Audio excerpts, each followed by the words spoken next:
KM헬스케어는 반도체와 의료 분야에서 뚜렷한 존재감과 개척 정신을 보여주고 있습니다. 1989년에 설립한 KM그룹은 반도체 클린룸에 필요한 각종 청정용품과 수술용 가운 및 드레이프를 최초로 국산화에 성공한 기업입니다. 특히 미얀마에서는 의료용품 산업을 선도하는 기업으로 수술용 가운을 생산하면서 미얀마 코로나19 방역 활동에도 많은 기여를 하기도 하였습니다. 2021년에는 한국에서도 코로나 확진자가 급증하던 당시 방역 물품들을 공군 수송기로 한국으로 공급하기도 하면서 더 많이 알려지기도 하였습니다. 에드쇼파르는 미얀마 바고 지역에서 운영되고 있는 KM헬스케어 이대춘 법인장과 이야기를 나누며 미얀마 사업 환경에 대한 이야기를 나누었습니다. KM의 모기업은 경기도 안성에 본사가 있고 반도체 클린룸에 들어가는 소모품의 일체 제품들을 생산해서 납품을 하고 있고, 제가 소속되어 있는 KM헬스케어는 병원에 들어가는 소모품을 생산 또는 상품으로 판매를 하는 법인이고, LCD 필름 사업이 중국 소주, 강소성 수조우의 법인이 있습니다. 그리고 산업안전용품들 생산을 하고 있는 그런 회사고요. KM은 설립한 지가 20년이 넘었습니다. 그렇게 견뎌올 수 있었던 게 특수 아이템을 국산화를 시켜서 성공할 수 있었던 비결이라고 보고 있거든요. 그때만 하더라도 한국 병원에서는 일회용품을 안 썼어요. 아주 특수한 부분을 제외하고 세탁해서 멸균한 다음에 제품을 썼는데 방호력이 전혀 없는 거죠.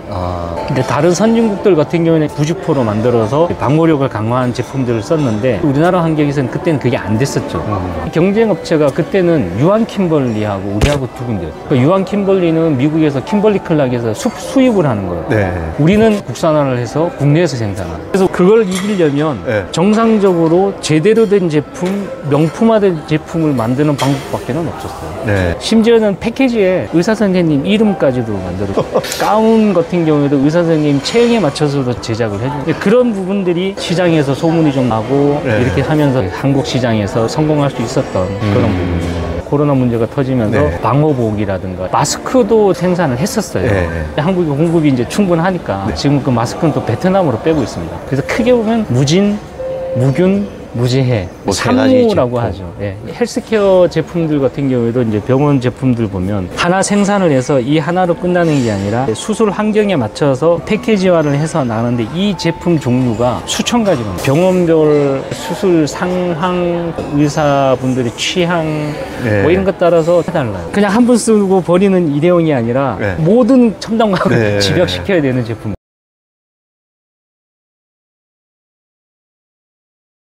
삼성도 하이닉스도 중국으로 들어가고 중국이 세계 공장처럼 엄청나게 활성화될 때였는데 인건비가 너무 올라가니까 더 이상 가운 단가를 맞출 수가 없어서 알아보러 다닌 데가 어디였냐면 파키스탄 근처에 구자라트 주라는 데가 있어요. 그 간디의 고향.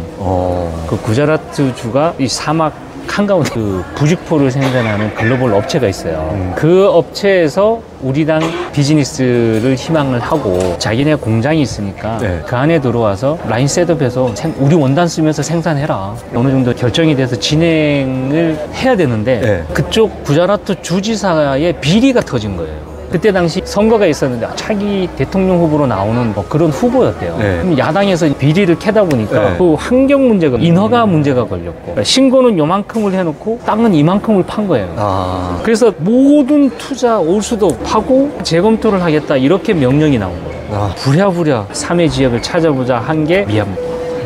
베트남 같은 경우에는 봉제는 적합하지 않다고 판단해요. 이미 인건비가 아닌 250불을 넘어가는 상황이어서 노동집약적 산업이 펼치기에는 아닌 것 같다는 판단을 하셨고, 제가 출장 가서 봐서도 좀 그랬었고,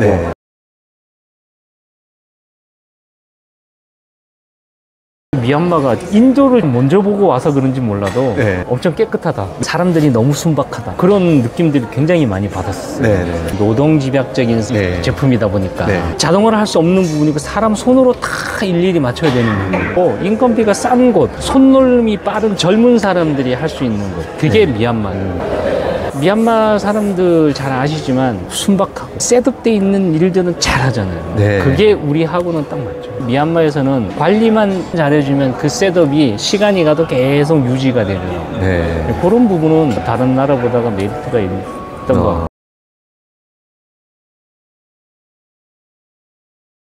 인프라 같은 경우에는 다 가지고 와야 돼요. 장기간 가동을 하면 파손되거나 부품 공급 예.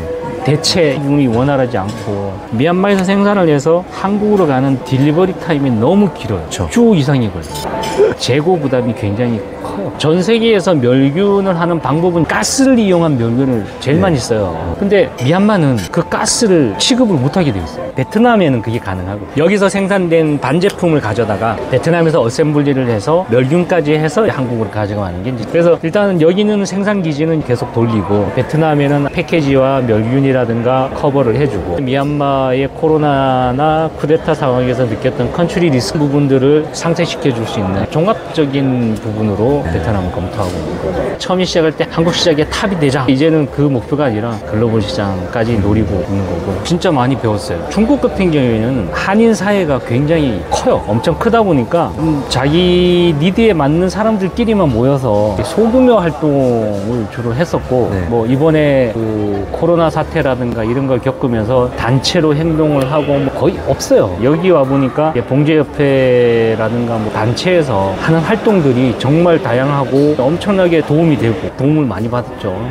협회에 계신 이분들은 이제 미얀마에 오랫동안 계셨던 분들이기 때문에 이런 상황에서 예측 분들이 빠르시더라고요.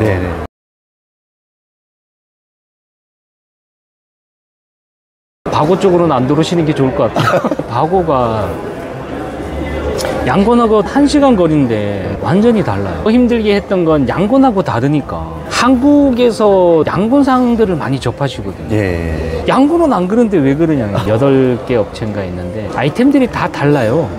다 다르다 보니까 어떤 구심점이 없더라고요. 어디 가서 도움이나 받을 데 없는 거예요. 신생업체나 새로운 아이템들이 들어오면 그런 공장들에 대해서도 지원을 해줄 수 있는 협회나 그런 게 있었으면 좋을 것 같아요. 에드쇼파르 미얀마 뉴스를 끝까지 시청해주셔서 감사드리며 구독과 좋아요, 클릭을 부탁드립니다. 좀 더 상세한 미얀마 정보를 찾으신다면 에드쇼파르 뉴스 웹사이트도 추천드립니다.